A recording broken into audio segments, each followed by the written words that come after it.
Art, you know that youngest boy of mine. Yeah, old Bolivar, the 5-year-old? Yeah, well, he will be 5 come February. Yeah. You know that I can't get him to go to bed at night for nothing. Is that right? He'll just sit up half the night. What do you got to tell him bedtime stories? I've tried every one I ever heard. Yeah, but you're telling the same old bedtime stories, just like we used to enjoy. Well? You can't do that. You got to take these same stories and tell them backwards, or you can't get the kids' attention. Tell them backwards? Yeah. Like, for example, instead of Cinderella, you say Rendercella. I'll tell you what I'll do. I'll tell you the story of Cinderella. You learn this, and then you tell it to your kid, all right? All right. All right. Once upon a time, in a corn country, there lived a beautiful girl, and her name was Rendercella. Now, Rendercella lived with her muggly other and 2 sad blisters. Also, in this same corn country, there was a very pransome hince. Now, this pransome hince was going to have a fancy fall, and he invited the people for riles a mouth, especially the pitch reaper. That's the only ones to invite. Now, Rendercella's muggly other and her 2 sad blisters, they went out to buy some drancy fesses, you know, to wear to this fancy fall. But Rendercella couldn't go because all she had to wear was some old rurty dag.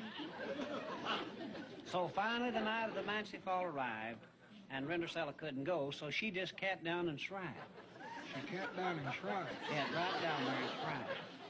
And she was kitting there shrived, when all at once there appeared before her Gary Mudfather. And he touched her with his wagic man.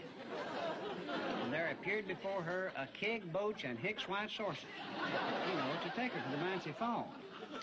But he said, now, Rendercella, you be sure and be home before midnight, or I'll turn you into a tumpkin. So when Rendercella arrived at the fancy fall, this pransome hince met her at the door because he'd been watching all this time behind a wooden window. And Rendercella and the pransome hince danced all night. And they lell and fuzz. And all at once the mid-clock struck night. And Rendercella spaced down the rars, and just as she beats the rottum, she slopped her dripper.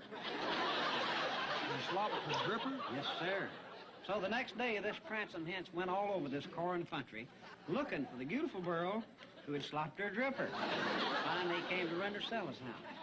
Well, he tried it on her muggly other, and it fit and did. Then he tried it on her 2 siggly usters, and it fit and did. Then he tried it on Rendercella, and it fit and did. It was exactly the sight right. So they got married and lived happily ever after. Now, Roy, the story of the more is this. If you go to a fancy fall and you want to have a pransome hince loll and fub with you, don't forget to slop your dripper.